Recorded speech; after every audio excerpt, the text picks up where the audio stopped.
Selamat pagi jemaat yang dikasih Tuhan. Walaupun cuaca sering hujan, kita tetap semangat menjalani aktivitas kita, baik yang di rumah saja maupun yang keluar. Tetap sukacita, tetap bergembira, sehingga hari-hari kita lalui dengan tetap diberkati dan menjadi berkat. Hari ini kebenaran firman Tuhan kita yang sampai pada hari ini terambil dari Kisah Para Rasul 14 ayatnya yang pertama sampai 7. Kisah Para Rasul 14 ayatnya yang pertama sampai 7. Yang ini mengajak kita untuk melihat ada kebenaran firman Tuhan yang bagi kita yang mau mengenal Allah, maka pemberitaan Injil dari seseorang ataupun dua orang atau dari orang-orang sekitar kita itu akan membawa sukacita dan berkat bagi kita yang mau mengenal Allah.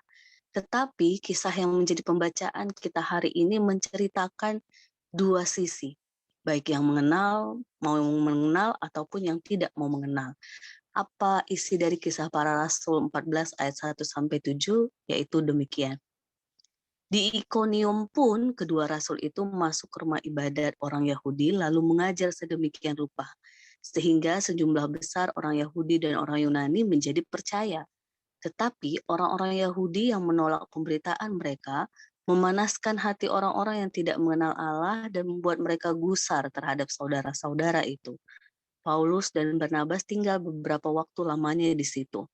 Mereka mengajar dengan berani karena mereka percaya kepada Tuhan.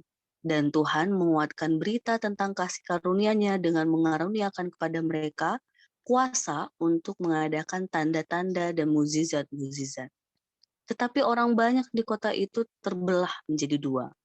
Ada yang memihak kepada orang Yahudi, ada pula yang memihak kepada kedua rasul itu. Maka mulailah orang-orang yang tidak mengenal Allah dan orang-orang Yahudi bersama-sama dengan pemimpin-pemimpin mereka menimbulkan suatu gerakan untuk menyiksa dan melempari kedua rasul itu dengan batu. Setelah rasul-rasul itu mengetahuinya, menyingkirlah mereka ke kota-kota di Likaonia, yaitu Listra dan Derbe dan daerah sekitarnya. Di situ mereka memberitakan Injil. Jadi jemaat yang dikasih Tuhan, kita lihat bagaimana konteks Paulus dan Barnabas yang mereka melakukan kebenaran firman Tuhan dan memberitakannya dengan berani, dengan sungguh-sungguh menaruh percaya pada Tuhan, dan Tuhan mengaruniakan mukjizat karunia kepada mereka. Yang ternyata lagi dan lagi bagi yang mau mengenal Allah, apa yang dilakukan Rasul Paulus dan Barnabas itu menjadi sukacita dan berkat. Tetapi bagi mereka yang tidak mau mengenal Allah, apalagi dengan adanya kebencian, ternyata pemberitaan Injil menjadi sebuah kepanasan hati dan tindakan kebencian. Yang ini menjadi sebuah realita yang tidak henti-hentinya di dalam kehidupan kita beragama, begitu ya jemaat yang dikasihi Tuhan. Masih ada kelompok-kelompok orang yang ketika dia mau mengenal Allah, mendengarkan firman menjadi sebuah sukacita bagi mereka. Tapi masih ada kelompok-kelompok orang yang dalam kehidupan kita di sekitar kita, di masyarakat, bahwa masih melihat pemberitaan Injil menjadi sebuah kegelisahan, sehingga justru menghasut orang-orang di sekitar dan melakukan tindakan kebencian. Nah, disinilah jemaat yang dikasihi Tuhan, kita sedang diteguhkan bahwa melalui teladan Rasul Paulus, ia punya kepekaan bahwa ketika ia melihat ada situasi yang muncul yang dominan adalah dari mereka yang tidak mau mengenal Allah, Rasul Paulus memilih untuk menyingkir dan pergi ke tempat lain dan melanjutkan pemberitaan Injil. Dan ini tentu dalam tuntunan Roh Kudus yang menuntun mereka. Jadi jemaat yang dikasihi Tuhan, bersyukur jika dalam kehidupan kita pribadi, lepas pribadi, kesaksian atau kebenaran firman masih didengarkan orang-orang di sekitar kita. Entah keluarga, persekutuan, masyarakat, atau tempat bekerja, dimanapun kita berada.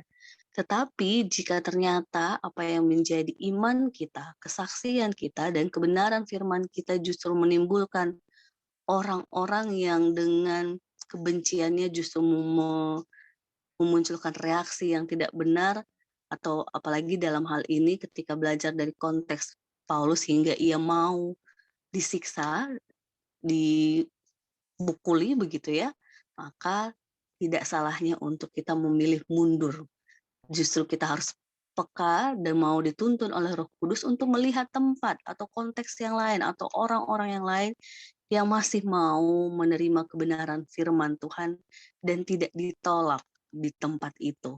Jadi jemaat yang dikasihi Tuhan, semoga kita pun dengan tuntunan Roh Kudus, pribadi kita lepas pribadi memperoleh kepekaan akan tuntunannya sehingga tahu mana ladang-ladang yang masih Tuhan siapkan untuk kita bisa menjadi kesaksian dan memberitakan firman Tuhan lewat pikiran, perkataan, dan perbuatan kita. Kiranya Tuhan menolong setiap kita untuk menjadi berkat lewat kehidupan kita. Mari kita bersatu dalam doa. Terima kasih ya Tuhan buat cinta kasih-Mu sehingga kami sampai saat ini boleh mendengarkan kebenaran firman-Mu, belajar tentang kasih-Mu, belajar dari teladan-teladan Alkitab, tokoh-tokoh dalam Alkitab, dan saat ini kami belajar dari Rasul Paulus dan Barnabas. Tuhan, mampukan kami untuk kami pun setiap pribadi mau memakai diri kami untuk menyatakan kasih-Mu, memberitakan Injil-Mu melalui pikiran, perkataan, dan perbuatan kami. Jika orang di sekitar kami bersuka cita dan menerimanya, kami tahu kami sedang melayani Engkau Tuhan dan semuanya untuk kemuliaan nama-Mu. Jika ternyata ada orang-orang di sekitar kami yang justru tidak mau mendengarkan, malah dengan kebencian membuat sebuah panas hati dan menyerang kami, biarlah kami pun bijaksana dengan Roh Kudus-Mu untuk memilih undur dan peka bahwa masih ada konteks ataupun ladang-ladang lain, orang-orang lain yang masih mau mengenal Allah dan mendengarkan kesaksian dan kebenaran firman-Mu. Terima kasih ya Tuhan, terima kasih. Pakailah hidup kami, pikiran, perkataan, dan perbuatan kami menjadi kemuliaan nama-Mu. Amin.